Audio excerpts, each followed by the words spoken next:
Hello everyone, I'm here again doing another 21 Jump Street episode review, and today's episode is going to be My Future's So Bright, I Gotta Wear Shades.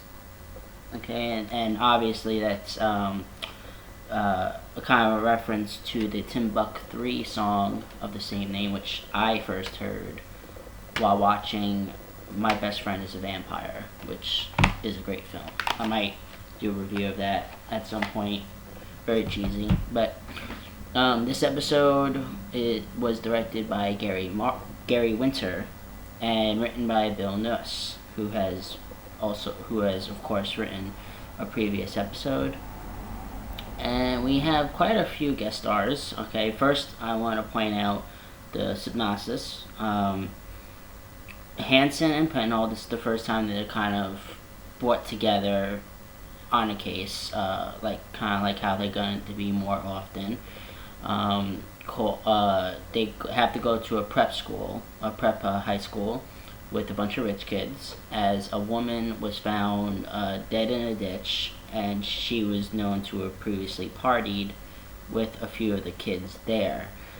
Meanwhile, we have Hoffs, who has to deal with the brother of the woman that was found dead, and trying to get him to kind of cool off as he's kind of on this mission to get revenge. The guest stars of the episode. Let me look here.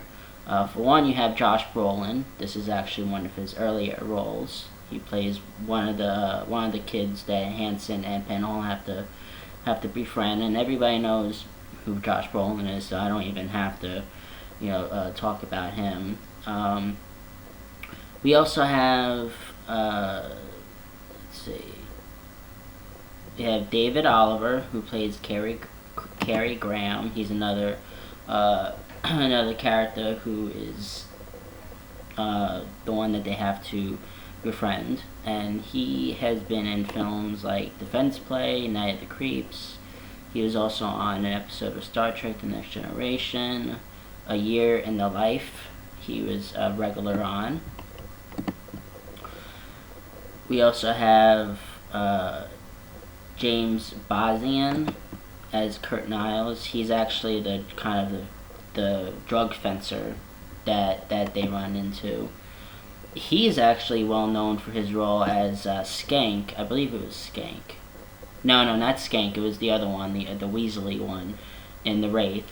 I love his character in that film. I do have to do a review of that film as well. But he's actually really good in this and very kind of straightforward. He's also in Con Air, She's So Lovely, Unhook the Stars, kind of a few unknown films. We also get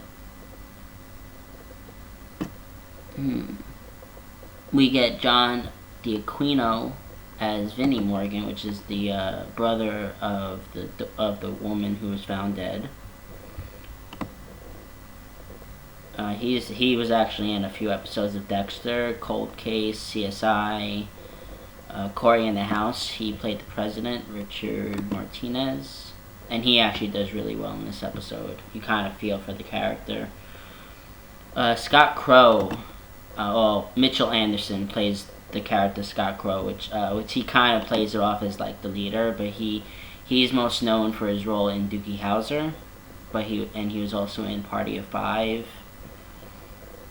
And Jaws the Revenge. He actually played Sean Brody, the one who is killed in the beginning of the film.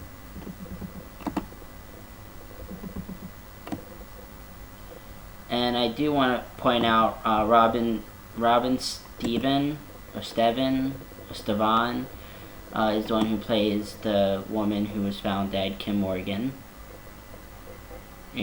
She's not really in the episode that much, but she's actually just in the beginning, and that's it.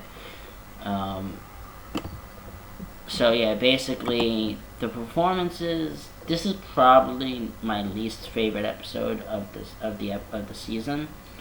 Not because of the performances. The performances are really well handled. It's not a very interesting story to me. Hanson is shown to think that he's like one of them, like he can hang out with them because he's so sophisticated.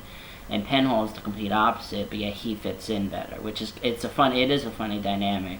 Penhall wants nothing to do with this case, but yet he fits right in. And Hanson is all about the case, and they don't even want him near him. And there is a scene in the episode where they kind of come at odds, which if you know the series, they kind of become like brothers in the show. So this is early on, obviously.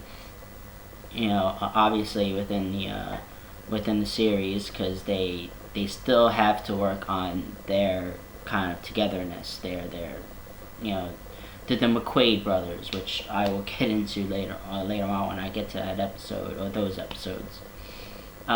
We do have an appearance again by Gerry Chalk, who was in the pilot, and he, of course, like I mentioned before, he was known as playing like these bad guy roles, kind of, but that he's a security guard. He was in The Fly 2 as the guy that's always kind of stepping on Eric Stoltz's character. Now he's in this again. Once again, it's just a cameo. He plays kind of like the doorman of these rich people's party. And it's really not much I can say. The side story with Hoffs and Vinny is it's pretty interesting, but it kind of obviously it's the B story, so there's not a lot going on.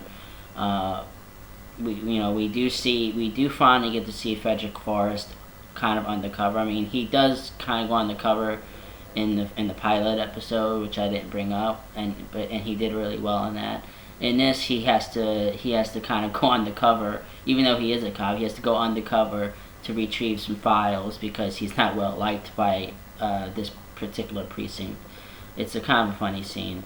Like I said, it's not a terrible episode. Probably just not my favorite, just because it's not a very interesting episode. There's just elements in the episode that I do enjoy. So I would probably give this about a 3 out of 5. It's not bad, but it's not an episode I hurry up and go for.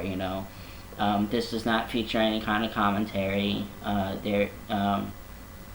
I do believe I've seen a scene where they say tail as opposed to ass. So this is one of those episodes that feature the dubbing. But yes, like I said, 3 out of 4. And you can get it as the Anchor Bay release, which from what I understand is kind of expensive to get now because they're out of print. You can get the Mills Creek release, which has no features, or you can watch it on Hulu Plus, or YouTube does have it, but obviously it's not legal, so they may take it off at any time. But the Hulu Plus, is a good way to watch it if you don't want to buy the sets at all, but you want to watch the series. So check it out.